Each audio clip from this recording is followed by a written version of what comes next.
নমস্কার। শুরু করছি পাঠ অখণ্ড শ্রী শ্রী রামকৃষ্ণ কথামৃত শ্রীমকথিত। তব কথামৃতং তপ্ত জীবনং কবিরিভীতং কলমশাপহম শ্রবণমঙ্গলং শ্রীমদাততং ভুবি গৃহান্তি যে ভূরিদা জনা।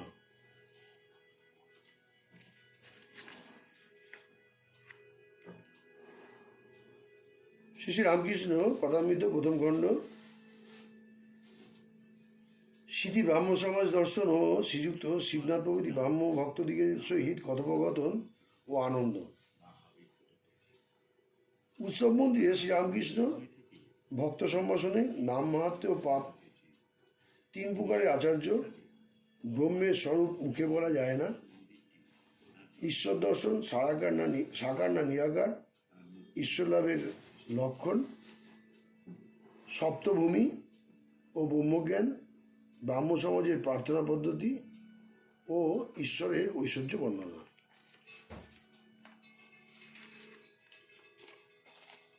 পৃষ্ঠা 95।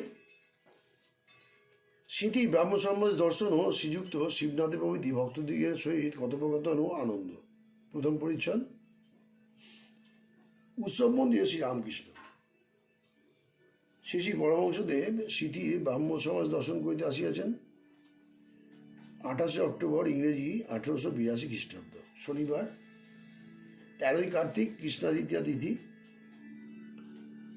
আজ এখানে মহোৎসব, ব্রাহ্ম সমাজে ষান্মাসিক, তাই ভগবান শ্রীরামকৃষ্ণের এখানে নিমন্ত্রণ। বেলা 3টা-4টার সময় তিনি কয়েকজন ভক্ত সঙ্গে গাড়ি করিয়া দক্ষিণেশ্বরের কালীবাড়ি হইতে শ্রীযুক্ত বেণীমাধব পালের মনোহর উদ্যানবাটিতে উপস্থিত হইলেন। এই উদ্যানবাটিতে ব্রাহ্ম সমাজের অধিবেশন হইয়া থাকে। ব্রাহ্ম সমাজকে তিনি বড়ই ভালোবাসেন। ব্রাহ্ম ভক্তগণও তাহাকে সাথে সাথে ভক্তি শ্রদ্ধা করেন। ইহার পূর্বদিন অর্থাৎ শুক্রবার বৈকালে কত আনন্দ করিতে করিতে সশিষ্য শ্রীযুক্ত কেশবচন্দ্র সেনের সহিত ভাগীরথ পক্ষে কালীবাড়ি হইতে কলিকাতা পর্যন্ত ভক্ত সঙ্গে স্টিমার করিয়া বেড়াইতে আসিয়াছিলেন। স্মৃতি পাইকপাড়ার নিকট কলিকাতা হইতে 1.5 ক্রোশ উত্তরে। উদ্যানবাটিটি মনোহর বলিয়াছি। স্থানটি অতি নিবৃত, ভগবানের উপাসনার পক্ষে বিশেষ উপযোগী। উদ্যান স্বামী বছরে 2 বার মহোৎসব করিয়া থাকেন, একবার শরৎকালে আর একবার বসন্তে। এই মহোৎসব উপলক্ষে তিনি কলিকাতা ও স্মৃতি নিকটবর্তী গ্রামের অনেক ভক্তদিগকে নিমন্ত্রণ করিয়া থাকেন। তাই আজ কলিকাতা হইতে শিবনাথ প্রভৃতি ভক্তগণ আসিয়াছেন। তাহাদের মধ্যে অনেকেই প্রাতঃকালে উপাসনায় যোগদান করিয়াছেন, আবার সান্ধ্যকালীন উপাসনা হইবে, তাই প্রতীক্ষা করিতেছেন। বিশেষত তারা শুনিয়াছেন যে অপরাহ্নে মহাপুরুষের আগমন হইবে ও তাহার আনন্দমূর্তি দেখিতে পাইবেন, তাহার হৃদয়মুগ্ধকারী কথামৃত পান করিতে পারবেন, তাহার সেই মধুর সঙ্গীত শুনিতে ও দেবদুর্লভ হরিপ্রেমময় নৃত্য দেখিতে পাইবেন। অপরাহ্নে বাগানটি বহুলোক সমাকীর্ণ হইয়াছে। কেউ লতামণ্ডপ ছায় কাষ্ঠাসনে উপবিষ্ট, কেউ বা সুন্দর বাপিতটে বন্ধু সমভিব্যাহারে বিচরণ করিতেছেন। অনেকেই সমাজ গিয়ে শ্রীরামকৃষ্ণের আগমন প্রতীক্ষায় পূর্ব হইতে উত্তম আসন অধিকার করিয়া বসিয়া আছেন। উদ্যানের প্রবেশদ্বারে পানের দোকান। প্রবেশ করিয়া বোধ হয় যেন পূজা বাড়ি। রাত্রিকালে যাত্রা হইবে। চতুর্দিক আনন্দে পরিপূর্ণ। শরতের নীল আকাশে আনন্দ প্রতিভাসিত হইতেছে। উদ্যানের বৃক্ষলতাগুলোর মধ্যে প্রভাত হইতে আনন্দের সমীরণ বইতেছে। আকাশ, জীবজন্তু, বৃক্ষলতা যেন একতানে গান করিতেছে। আজি কি হরষে সমীর ভয়ে প্রাণে ভগবত মঙ্গল কিরণে। সকলে যেন ভগবত দর্শন পিপাসু। এমন সময়ে শ্রী পরমহংসদেবের গাড়ি আসিয়া সমাজগৃহের সম্মুখে উপস্থিত হইল। সকলেই গাত্রোত্থান করিয়া মহাপুরুষের অভ্যর্থনা করিতেছেন। তিনি আসিয়াছেন। চারিদিকে লোক তাহাকে মণ্ডলাকারে ঘেরিতেছে। সমাজগৃহের প্রধান প্রকোষ্ঠ মধ্যে বেদি রচনা হইয়াছে, সে স্থান লোকে পরিপূর্ণ। সম্মুখে দালান, সেখানে পরমহংসদেব সমাসীন, সেখানেও লোক। আর দালানের দুই পার্শ্বস্থিত দুই ঘর, সে ঘরেও লোক। ঘরের দ্বারদেশে উদ্গ্রীব হইয়া লোকে দণ্ডায়মান। দালানে উঠিবার সোপান পরম্পরা এক প্রান্ত হইতে অপর প্রান্ত পর্যন্ত বিস্তৃত। সেই সোপানেও লোকাকীর্ণ। সোপানের অতি দূরে দুই তিনটি বৃক্ষ, পার্শ্বে লতামণ্ডপ, সেখানে কয়েকখানি কাষ্ঠাসন। তথা হইতেও লোক উদ্গ্রীব উৎকীর্ণ হইয়া মহাপুরুষের দিকে দৃষ্টিপাত করিতেছেন।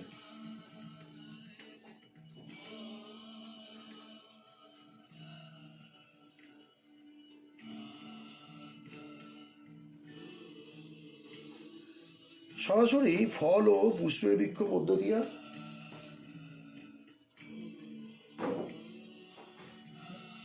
সারি ফল ও পুষ্পের বৃক্ষ মধ্যপথ, বৃক্ষ সকল সমীরণে ঈষৎ হেলিতেছে দুলিতেছে, যেন আনন্দ করে মস্তক অবনত করিয়া তাহাকে অবর্ধনা করিতেছে।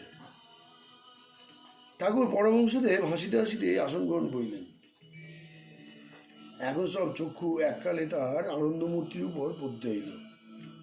যেমন যতক্ষণ নাট্যশালার অভিনয় আরম্ভ না হয়, ততক্ষণ দর্শকবৃন্দের মধ্যে কেউ হাসিতেছে, কেউ বিষয়কর্মের কথা কইতেছে, কেউ একাকী অথবা বন্ধু সঙ্গে পদচারণা করিতেছে, কেউ পান খাইতেছে, কেউ বা তামাক খাইতেছে। কিন্তু যাই ড্রপসিন উঠিয়া গেল, অমনি সকলে সব কথাবার্তা বন্ধ করিয়া অনন্যমন হইয়া একদৃষ্টে নাট্যরঙ্গ দেখিতে থাকে। অথবা যেমন নানা পুষ্প পরিভ্রমণকারী শতপথবৃন্দ পদ্মের সন্ধান পাইলে অন্য কুসুম ত্যাগ করিয়া পদ্মমধু পান করিতে ছুটিয়া আসে। দ্বিতীয় পরিচ্ছদ। মাঞ্চ যোহ ভাবিচারেণ ভক্তিযোগেন সেবতে সগুণান সমতিত্বৈত্যান ব্রহ্মভূতায় কল্পতে। ভক্ত সম্ভাষণে সহস্রবদনে ঠাকুর শ্রীযুক্ত শিবনাথাদি ভক্তগণের দিকে দৃষ্টি নিক্ষেপ করিতে লাগিলেন। বলিতেছেন, এই যে শিবনাথ, দেখো তোমরা ভক্ত, তোমাদের থেকে বড় আনন্দ হয়। গাঁজা করে স্বভাব, আরেকজন গাঁজাখোরকে দেখলে ভারী খুশি হয়, হয়তো তার সঙ্গে গোলাগুলি করে। শিবনাথ সকলে হাস্য। সংসারী লোকের স্বভাব নাম মাহাত্ম্য। যাদের দেখি ঈশ্বরের মন নাই, তাদের আমি বলি, তোমরা একটু ওইখানে গিয়ে বসো, অথবা বলি, যাও বেশ বিল্ডিং, রাষ্ট্রমণি, কালীবাড়ি, মন্দির সকল দেখো গে। সকলে হাস্য। আবার দেখেছি যে ভক্তদের সঙ্গে হাবাতে লোক এসেছে, তাদের ভারী বিষয় বুদ্ধি, ঈশ্বরীয় কথা ভালো লাগে না। ওরা হয়তো আমার সঙ্গে অনেকক্ষণ ধরে ঈশ্বরীয় কথা বলছে, এদিকে এরা আর বসে থাকতে পারে না, ছটফট করছে, বারবার কানে কানে ফিস করে বলছে, কখন যাবে। তারা হয়তো বললে, দাঁড়াও না হে, আর একটু পরে যাব। তখন এরা বিরক্ত হয়ে বলে, তবে তোমরা কথা কও, আমরা নৌকায় গিয়ে বসি। সকলে হাস্য করতে লাগলো। সংসারী লোকের যদি বলো যে সব ত্যাগ করে ঈশ্বরের পাদপদ্মে মগ্ন, তা তারা কখনো শুনবে না।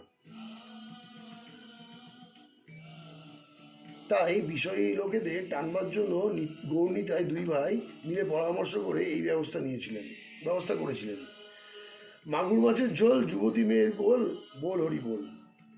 প্রথম দুইটির লোভে অনেকে হরিবল বলতে যেত। হরিনাম সুধার একটু আস্বাদ পেলে বুঝতে পারত যে মাগুর মাছের ঝোল আর কিছুই নয়, হরিপ্রেমে যে অশ্রু পড়ে, যুবতী মেয়ে কিনা পৃথিবী, যুবতী মেয়ের কোল কিনা ধুলায় হরিপ্রেমে গড়াগড়ি।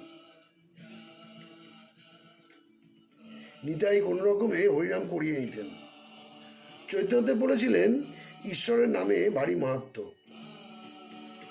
শীঘ্র ফল না হতে পারে, কিন্তু কিন্তু কখন না কখন এর ফল হবেই হবে। যেমন কেউ বাড়ির কার্নিসের উপর বীজ রেখে গিয়েছিল, অনেক দিন পরে বাড়ি ভূমিসাৎ হয়ে গেল, তখনও সেই বীজ মাটিতে পড়ে গাছ হলো, আর তার ফলও হলো। মনুষ্য প্রকৃতি ও গুণত্রয় ভক্তির সত্য রজতম। যেমন সংসারীদের মধ্যে সত্য রজতম 3 গুণ আছে, তেমনি ভক্তিরও সত্য রজতম 3 গুণ আছে। সংসারী সত্যগুণ কীরকম জানো?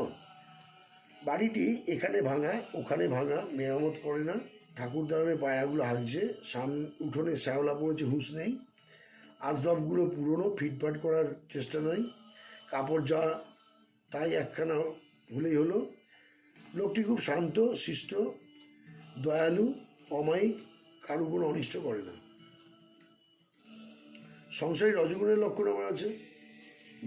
ঘড়ির চেন, হাতে 2-3টা আংটি, বাড়ির আসবাব খুব ফিটফাট, দেওয়ালে কুইনের ছবি, রাজপুতদের ছবি, কোনো বড় মানুষের ছবি, বাড়িটি চুনকাম করা, যেন কোনো খাতে একটুও দাগ নেই।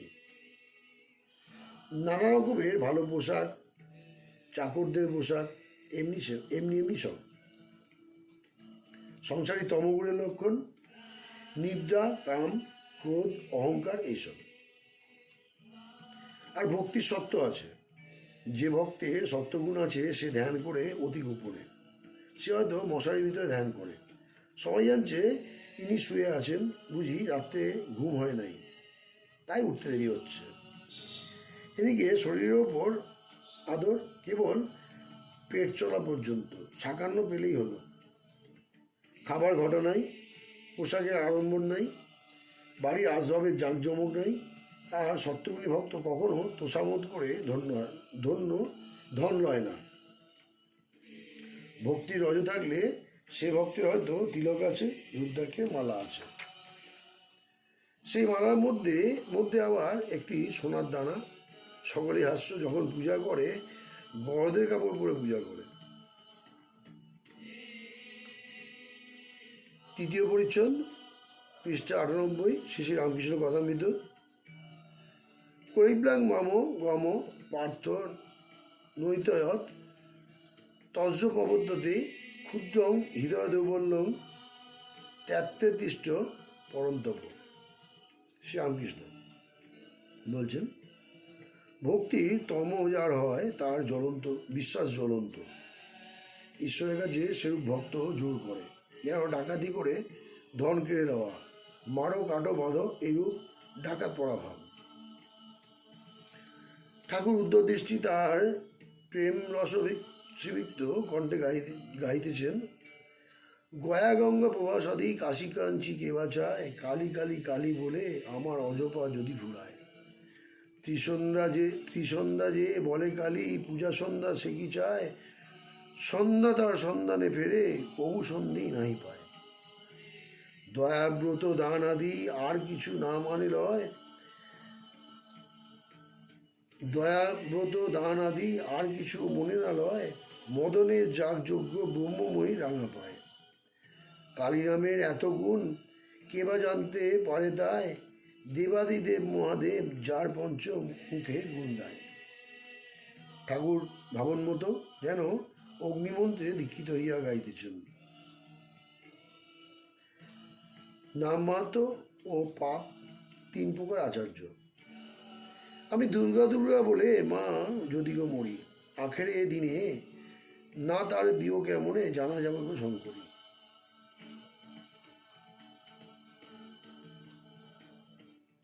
আমি দুর্গা দুর্গা বলে মা মরি, যদি মরি, আখের এ দিনে না তর কেমনে, জানা যাবে গো শঙ্করী। কি? আমি তার নাম করেছি, আমার পাপ, আমি তার ছেলে, তার ঐশ্বর্যের অধিকারী, এমন লোক হওয়া চাই। তমগুণকে মোড় ফিরিয়ে দিলে ঈশ্বর লাভ হয়। তার কাছে জোর করো, তিনি তো পর নন, তিনি আপনার লোক। আবার দেখো, এই তমগুণকে পরের মঙ্গলের জন্য ব্যবহার করা যায়।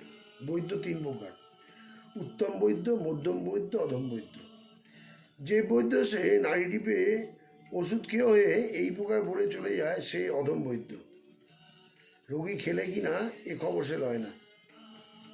যে বৈদ্য রোগীকে ওষুধ খেতে অনেক করে বুঝায়, যে মিষ্ট কথাতে বলে, ওয়ে ওষুধ না খেলে কেমন করে ভালো হবে, লক্ষ্মীটি খাও, আমি নিজে ওই ওষুধ মেরে দিচ্ছি, খাও, সে মধ্যম বৈদ্য। আর যে বৈদ্য রোগী কোনো মতে খেলে না দেখে বুকে হাঁটু দিয়ে জোর করে ওষুধ খাইয়ে দেয়, সে উত্তম বৈদ্য। এই বৈদ্যের তমগুণ। এ গুণে রোগীর মঙ্গল হয়, অপকার হয় না। বৈদ্যের মধ্যে আচার্যও 3 প্রকার। ধর্মাপদেশ দিয়ে শিষ্যদের আর কোনো খবর লন না, সে আচার্য অধম। যিনি শিষ্যদের মঙ্গলের জন্য তাদের বরাবর বোঝান, যাতে তারা উপদেশগুলি ধারণা করতে পারে, অনেক অনুনয় বিনয় করেন, ভালোবাসা দেখান, তিনি মধ্যম থাকের আচার্য। আর যখন শিষ্যরা কোনো মতে শুনছে না থেকে কোনো আচার্য জোর পর্যন্ত করেন, তাকে বলি উত্তম আচার্য। 4th পরিচ্ছদ, পৃষ্ঠা 99। যত বাচ নিবর্তন্তে অপ্রাপ্য মনসা সহ, ব্রহ্মে স্বরূপ মুখে বলা যায় না। একজন ব্রাহ্মণ জিজ্ঞাসা করিলেন, ঈশ্বর সাকার না নিরাকার? শ্রীরামকৃষ্ণ বলছেন, তার রীতি করা যায় না, তিনি নিরাকার আবার সাকার। ভক্তের জন্য তিনি সাকার, যারা জ্ঞানী অর্থাৎ জগৎ যাদের স্বপ্নবৎ মনে হয়েছে, তাদের পক্ষে তিনি নিরাকার। ভক্ত জানে আমি একটি জিনিস, জগৎ একটি জিনিস, তাই ভক্তদের কাছে ঈশ্বর ব্যক্তি, পার্সোনাল গড হয়ে দেখা দেন। আর জ্ঞানী যেমন বেদান্তবাদী কেবল নেতি বিচার করে জ্ঞানীর বোধ হয় যে আমি মিথ্যা, জগৎ মিথ্যা, স্বপ্নবোধ। জ্ঞানী ব্রহ্মকে বোধ করে, তিনি যে কি মুখে বলতে পারে না। কীরকম যেন সচ্চিদানন্দ সমুদ্র, কুল কিনারা নাই, ভক্তি মেয়ে স্থানে স্থানে জল বরফ হয়ে যায়, বরফ আকারে জমাট বাঁধে, অর্থাৎ ভক্তের কাছে তিনি ব্যক্তভাবে কখন সাকার রূপ ধরে থাকেন। জ্ঞান সূর্য উঠলে সে বরফ গলে যায়, তখন আর ঈশ্বরকে বোধ হয় না, তার রূপ দর্শন হয় না। কি তিনি মুখে বলা যায় না, কে বলবে? যিনি বলবেন তিনিই নাই, আর আমি তার খুঁজেই পান না। বিচার করতে করতে আমি আর কিছুই থাকে না।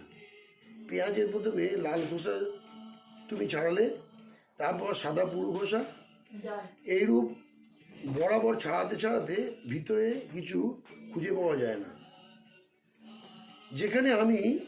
যেখানে নিজের আমি খুঁজে পাওয়া যায় না, আর খুঁজেই বাকে, সেখানে ব্রহ্মের স্বরূপ বোধ কীরূপ হয়, কে বলবে? একটা লুনের পুতুল সমুদ্র মাপতে গিয়েছিল, সমুদ্রে যাই নেমেছে, অমনি গলে মিশে গেল। তখন খবর কে দিবে? পূর্ণ জ্ঞানের লক্ষণ। পূর্ণ জ্ঞান হলে মানুষ চুপ করে যায়। তখন আমি রূপা লুনের পুতুল সচ্চিদানন্দ রূপসাগরে গলে এক হয়ে যায়, আর এটুকুও ভেদ বুদ্ধি থাকে না। বিচার করা যতক্ষণ না শেষ হয়, লোকে ফরফর করে তর্ক করে, শেষ হলে চুপ করে যায়। কলসি পূর্ণ হলে কলসির জল পুকুরের জল এক হলে আর শব্দ থাকে না। যতক্ষণ না কলসি পূর্ণ হয়, ততক্ষণ শব্দ। আগেকার লোকে বলতো, কালা পানিতে জাহাজ গেলে ফেরে না, আমি কিন্তু যায় না। আমি বলে ঘুচিব জঞ্জাল, হাস্যের সঙ্গে, হাজার বিচার করো, আমি যায় না। তোমার আমার পক্ষে ভক্ত আমি, এ অভিমান ভালো। ভক্তের পক্ষে সগুণ ব্রহ্ম, অর্থাৎ তিনি সগুণ একজন ব্যক্তি হয়ে রূপ হয়ে দেখা দেন। তিনি প্রার্থনা শোনেন, তোমরা যে প্রার্থনা করো তাকেই করো। তোমরা বেদান্তবাদী নও, জ্ঞানী নও, তোমরা ভক্ত। সাকার রূপ মানো আর না মানো এসে যায় না। ঈশ্বর একজন ব্যক্তি বলেই বোধ থাকলেই হলো। যে ব্যক্তি প্রার্থনা শোনেন, সৃষ্টির স্থিতি প্রলয় করেন, যে ব্যক্তি অনন্ত শক্তি। ভক্তিপথেই তাকে সহজে পাওয়া যায়। পঞ্চম পরিচ্ছদ, পৃষ্ঠা 100। ভক্তা তনন্যা শক্য অহমেবং বিদ্ধ অর্জুন জ্ঞাতু দ্রষ্টু চ তত্ত্বেন প্রবেষ্টেচুং চ পরন্তপ। ঈশ্বর দর্শন সাকার না নিরাকার? একজন ব্রাহ্মভক্ত জিজ্ঞাসা করিলেন, মহাশয়, ঈশ্বরকে কি দেখা যায়? যদি দেখা যায়, দেখতে পাই না কেন? শ্রী রামকৃষ্ণ বলছেন, হ্যাঁ, অবশ্যই দেখা যায়। সাকার রূপ দেখা যায়, আবার অরূপও দেখা যায়। তা তোমায় বোঝাবো কেমন করে? তো ব্রাহ্মভক্ত বলছেন, কি উপায় দেখা যেতে পারে? তো শ্রী রামকৃষ্ণ বলছেন, ব্যাকুলে তার জন্য কাঁদতে পারো। লোকে ছেলের জন্য, স্ত্রীর জন্য, টাকার জন্য এক ঘটি কাঁদে, কিন্তু ঈশ্বরের জন্য কে কাঁদছে? যতক্ষণ ছেলে চুষি নিয়ে ভুলে থাকে, মা রান্না বান্না বাড়ির কাজ সব করে। ছেলে যখন চুষি আর ভালো লাগে না, চুষি পেলে চিৎকার করে কাঁদে, তখন মা ভাতের হাঁড়ি নামিয়ে দূর করে এসে ছেলেকে কোলে লয়। ব্রাহ্মভক্ত বলছেন, মহাশয়, ঈশ্বরের স্বরূপ নিয়ে এত নানা মত কেন? কেউ বা বলে সাকার, কেউ বা বলে নিরাকার, আবার সাকারবাদীদের নিকট নানা রূপের কথা শুনতে পাই। এত গণ্ডগোল কেন? শ্রীরামকৃষ্ণ বলছেন, যে ভক্ত যেরূপ দেখে সে সেইরূপ মনে করে, বাস্তবিক কোনো গণ্ডগোল নাই। তাকে কোনো রকমে যদি একবার লাভ করতে পারা যায়, তাহলে তিনি সব বুঝিয়ে দেন। সে পাড়াতেই গেলে না সব খবর পাবে কেমন করে? একটা গল্প শোনো। একজন বাজে গেছিল, সে দেখলে যে ওই গাছের উপর একটি জানোয়ার রয়েছে। সে এসে একজনকে বললে, দেখো, অমুক গাছে একটি সুন্দর লাল রঙের জানোয়ার দেখে এলাম। লোকটি উত্তর করলে, আমি যখন বাজে গিয়েছিলাম আমিও দেখেছি, তা সে লাল রং হতে যাবে কেন? সে যে সবুজ রং। আর একজন বললে, না না, আমি দেখেছি হলদে। এইরূপ আরো কেউ কেউ বললে, না, জর্দা, বেগুনি, নীল ইত্যাদি। শেষে ঝগড়া। তখন তারা গাছতলায় গিয়ে দেখে একজন লোক বসে আছে। তাকে জিজ্ঞাসা করে, সে বললে, আমি এই গাছতলায় থাকি, আমি সে জানোয়ারটিকে বেশ জানি। তোমরা যা যা বলছো সব সত্য। সে কখন লাল, কখনো সবুজ, কখনো হলদে, কখনো নীল, আরও সব কত কি হয়, বহুরূপী। আবার কখনো দেখি কোনো রঙই নাই, কখনো সগুণ, কখনো নির্গুণ। অর্থাৎ যে ব্যক্তি সদা সর্বদা ঈশ্বর চিন্তা করে, সেই জানতে পারে তার স্বরূপ কী। সে ব্যক্তি জানে যে তিনি নানাভাবে দেখা দেন, তিনি সগুণ আবার নির্গুণ। যে গাছতলায় থাকে সে জানে যে বহুরূপী, নানা রং, আবার কখন কোনো রঙই থাকে না। অন্য লোক কেবল তর্কে ঝগড়া করে কষ্ট পায়।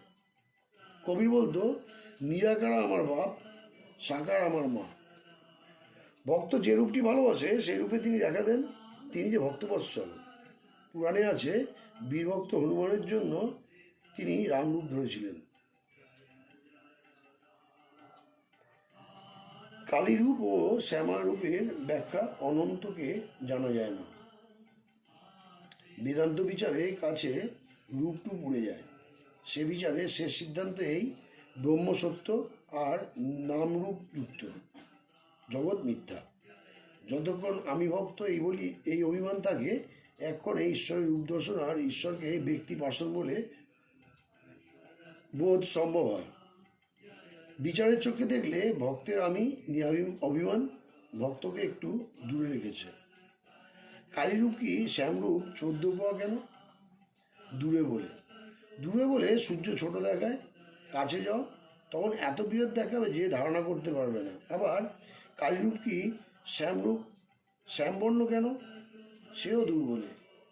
যেমন দিঘির জল দূরে থেকে সবুজ, নীল বা কালো বর্ণ দেখায়, কাছে গিয়ে হাতে করে জল তুলে দেখো, কোনো রঙই নাই। আকাশ দূরে দেখলে নীলবর্ণ, কাছে দেখো কোনো রং নাই। তাই বলছি, বেদান্ত দর্শনের বিচারে ব্রহ্ম নির্গুণ, তার কি স্বরূপ তার মুখে বলা যায় না। কিন্তু যতক্ষণ তুমি নিজে সত্য, ততক্ষণ জগৎ সত্য। ঈশ্বরের নানা রূপ সত্য। ঈশ্বরকে ব্যক্তিগত সত্য। ভক্তিপথ তোমাদের পথ, এ খুব ভালো, এ সহজ পথ। অনন্ত ঈশ্বরকে কি জানা যায়? আর তাকে জানবারই কি দরকার? এই দুর্লভ মানুষ জন্ম পেয়ে আমার দরকার তার পাদপথ যেন ভক্তি হয়। যদি আমার এক ঘটি জলে তৃষ্ণা যায়, পুকুরের কত জল আছে এ মাপবার আমার কি দরকার? আমি 8 বোতল মদে মাতাল হয়ে যাই, সুরিদ্ধকারে কত মদ আছে এই হিসাব আমার কি দরকার? অনন্তকে জানার দরকারই বা কি? ষষ্ঠ পরিচ্ছদ, পৃষ্ঠা 102। যস্তা তরতিরব স্যাদাস্মি তৃপ্তশ্চ মানব আত্মনবচ সন্তুষ্টস্য কার্যং ন বিদ্যতে। ঈশ্বরলাভের লক্ষণ, সপ্তভূমি ও ব্রহ্মজ্ঞান। শ্রীরামকৃষ্ণ। বেদে ব্রহ্মজ্ঞানী নানা রকম অবস্থা বর্ণনা আছে। জ্ঞান পথ সে বড় কঠিন পথ। বিষয় বুদ্ধি কামিনী কাঞ্চনে আসক্তি লেশমাত্র থাকলে জ্ঞান হয় না। এ পথ কলিযুগের পক্ষে নয়। এই সম্বন্ধে বেদে সপ্তভূমির 7 প্ল্যান্স কথা আছে। এই 7 ভূমি মনের স্থান। যখন সংসারে মন থাকে তখন লিঙ্গ গুহ্য নাভি মনের স্থান। মনে তখন ঊর্ধ্বদৃষ্টি থাকে না, কেবল কামিনী কাঞ্চনে মন থাকে। মনের চতুর্থ ভূমি হৃদয়।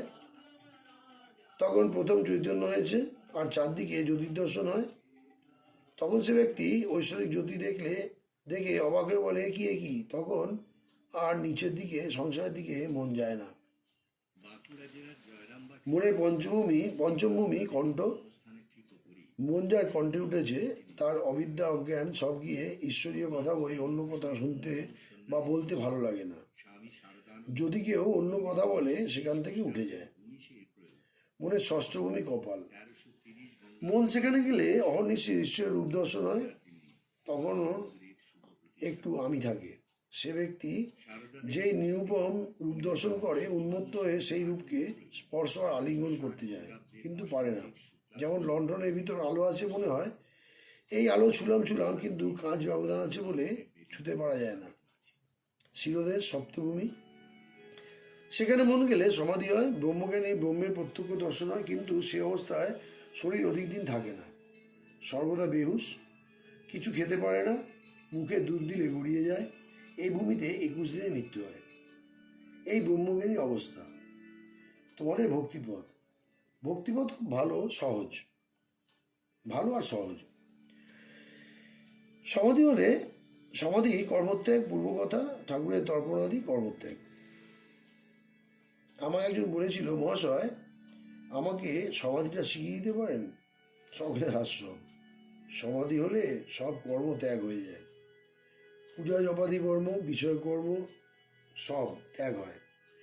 প্রথমে কর্মের বড় হইচই থাকে। যত ঈশ্বরের দিকে হবে ততই কর্মের আড়ম্বর কমে। এমনকি তার গুণগান পর্যন্ত বন্ধ হয়ে যায়। শিবনাথের প্রতি। যতক্ষণ তুমি সবাই আসনি তোমার নাম গুণগতা অনেক হয়েছে, যাই তুমি এসে পড়েছ অমনি যেসব কথা বন্ধ হয়ে গেল।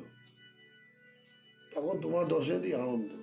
তখন লোকে বলে এই যে শিবনাথবাবু এসেছেন।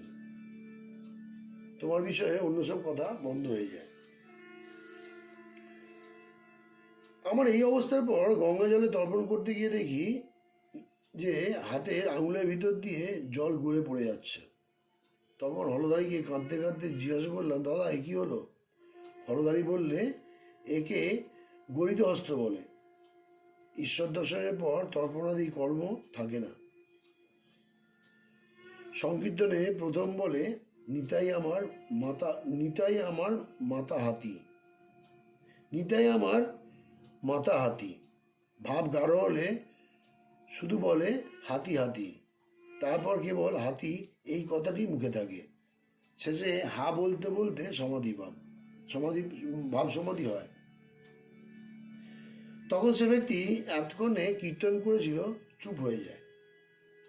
যেমন ব্রাহ্মণ ভোজনে প্রথমে খুব হইচই, যখন সকলে পাতা সম্মুখে করে বসলে তখন অনেক হইচই কমে গেল। কেবল লুচিয়ানো লুচিয়ানো শব্দ হতে থাকে। তারপর যখন লুচি তরকারি খেতে আরম্ভ করে তখন 12 আনা শব্দ কমে গেছে। যখন দই এলো তখন সুপ সুপ সকলে হাস্য। শব্দ নাই বললে হয়। খাবারের পর নিদ্রা, তখন সব চুপ। তাই বলছি, প্রথমে কর্মের খুব হইচই থাকে। ঈশ্বরের পথে যত এগুবে ততই কর্ম কমবে। শেষে কর্মত্যাগ আর সমাধি। গৃহস্থের বউ অন্তঃসত্ত্বা হলে শাশুড়ি কর্ম কমিয়ে দেয়। 10 মাসে কর্ম প্রায় করতে হয় না। ছেলে হলে একবারে কর্মত্যাগ। মা ছেলেটি নিয়ে কেবল নাড়াচাড়া করে। ঘরকন্যার কাজ শাশুড়ি, ননদ, যা এরা সব করে। অবতারদি শরীর সমাধির পর লোকশিক্ষার জন্য। সমাধিস্থ হওয়ার পর প্রায় শরীর থাকে না। কারো কারো লোকশিক্ষার জন্য শরীর থাকে, যেমন নারদাদির আর চৈতন্যদেবের মতো অবতারদের। খুব খোঁড়া হয়ে গেলে কেউ কেউ ঝুড়ি কোদাল বিদায় করে দেয়, কেউ কেউ রেখে দেয়, ভাবে যদি পাড়ার কারোর দরকার হয়। এরূপ মহাপুরুষ জীবের দুঃখে কাতর। এরা স্বার্থপর নয় যে আপনাদের জ্ঞান হলেই হলো। স্বার্থপর লোকের কথা তো জানো। এখানে মদ বললে মুদবে না, পাছে তোমার উপকার হয়। সকলে হাস্য। 1 পয়সার সন্দেশ দোকান থেকে আনতে দিলে চুষে এনে দেয়। সকলে হাস্য। কিন্তু শক্তি বিশেষ। সামান্য আধার লোকশিক্ষা দিতে ভয় করে। হাওয়াতে কাঠ নিয়ে একরকম করে ভেসে যায়, কিন্তু একটি পাখি এসে বসলে ডুবে যায়। কিন্তু নারদাদি বাহাদুরি কাঠ। এ কাঠ নিজেও ভেসে যায়, আবার উপরে কত মানুষ, গরু, হাতি পর্যন্ত নিয়ে যেতে পারে। 7ম পরিচ্ছদ, পৃষ্ঠা 104। অদৃষ্টপূর্বং ঋষি তস্মি দৃষ্টা ভয়েন চ প্রবর্তিতং মনোমে তাদেব মে দশা দেবরূপং প্রসিদ্ধ দেবেশ জগন্নিবাস। ব্রাহ্ম সমাজের প্রার্থনা পদ্ধতি ও ঈশ্বরের ঐশ্বর্য বর্ণনা। পূর্বকথা। দক্ষিণেশ্বর রাধাকান্তের ঘরে গয়না চুরি, 1869। শ্রীরামকৃষ্ণ শ্রীনাথের প্রতি: হ্যাঁ গো, তোমরা ঈশ্বরের ঐশ্বর্য অত বর্ণনা করো কেন? আমি কেশব সেনকে ওই কথা বলেছিলাম। একদিন তারা ওখানে সব কালীবাড়িতে গিয়েছিল। আমি বললাম, তোমরা কীরকম লেকচার দাও আমি শুনবো। তা গঙ্গার ঘাটে চাঁদনিতে সভা হলো। আর কেশব বলতে লাগলো, বেশ বললে, আমার ভাব হয়ে গিয়েছিল। পরে কেশবকে আমি বললাম, তুমি এগুলো এত বলো কেন? হে ঈশ্বর, তুমি কি সুন্দর ফুল করিয়াছ, তুমি আকাশ করিয়াছ, তুমি তারা করিয়াছ, তুমি সমুদ্র করিয়াছ। এইসব যারা নিজে ঐশ্বর্য ভালোবাসে তারা ঈশ্বরের ঐশ্বর্য বর্ণনা করতে ভালোবাসে। যখন রাধাকান্তের গয়না চুরি গেল, সেজবাবু রাসমণির জামাই রাধাকান্তের মন্দিরে গিয়ে ঠাকুরকে বলতে লাগলো, ছি ঠাকুর, তুমি তোমার গয়না রক্ষা করতে পারলে না।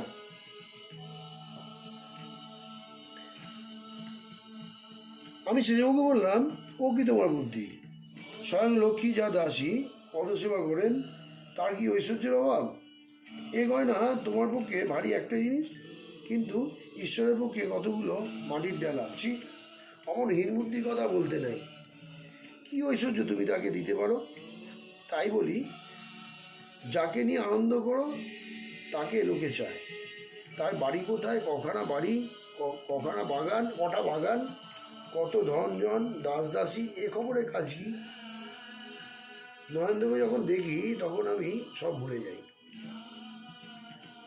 তার কোথা বাড়ি, তার বাবা কি করে, তার কটি ভাই, এসব কথা একদিন ভুলেও জিজ্ঞাসা করি নাই।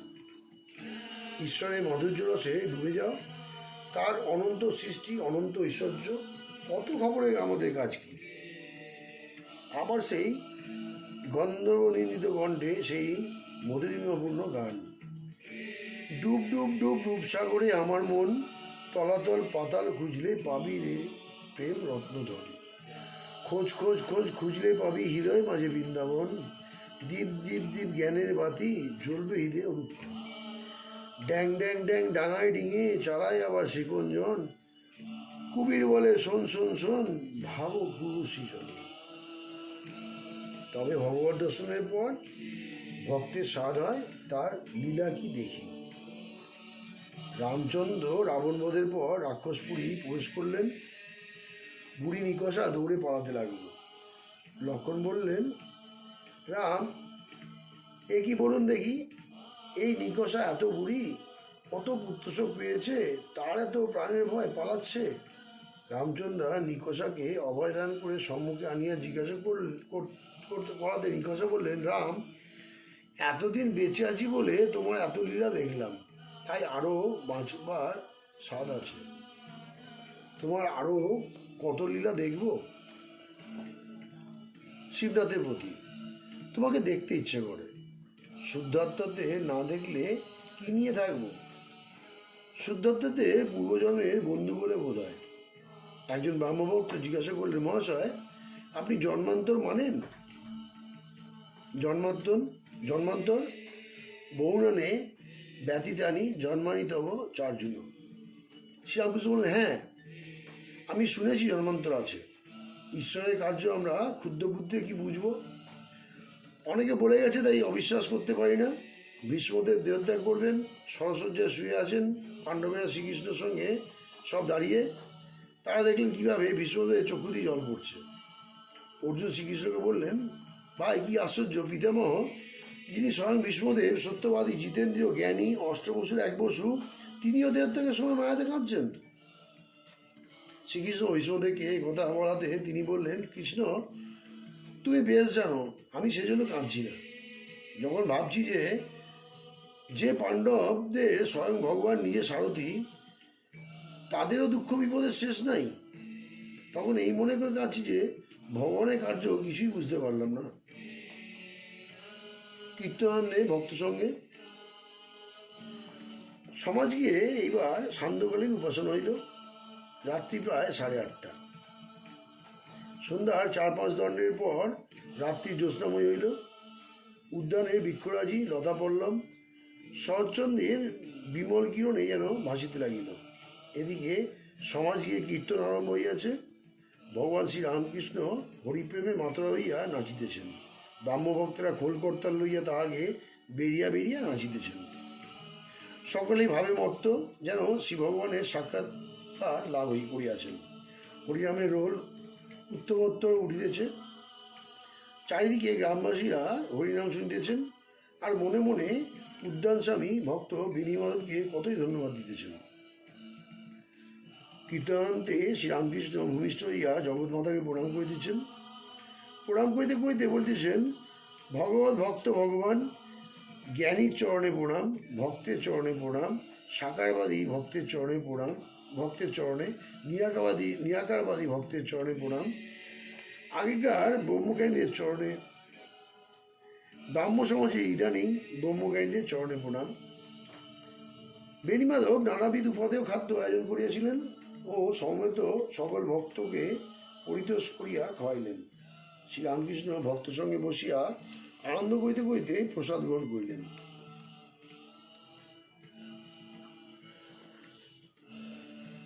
ওম স্থাপকায় চ ধর্মস্য সর্বধর্ম স্বরূপিণে অবতার বৈষ্ঠায় রামকৃষ্ণায় দেব। ওম নমঃ শিবভূত রামকৃষ্ণায় নমো নমঃ। ওম নমঃ শিবভূত রামকৃষ্ণায় নমো নমঃ। ওম নমঃ শিবভূত রামকৃষ্ণায় নমো নমঃ। জননীং সাদাং দেবী রামকৃষ্ণ জগদ্গুরুম পাদপদ্মতায় সিদ্ধা প্রণমামি মুহুর্মুহু।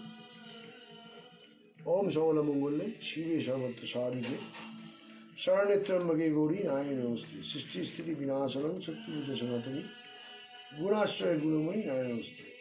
শরণাগত দিয়াত্ম পরিত্রাণপরায়ণে সর্বে শর্তে হরে দেবী নারায়ণ নমস্তে। জয় নারায়ণ নমস্তে, জয় নারায়ণ নমস্তে, জয় নারায়ণ নমস্তে, জয় ভবতারিণী নমস্তে, জয় ভবতারিণী শ্রী ভবতারিণী, জয় মহামায়া। নমস্কার।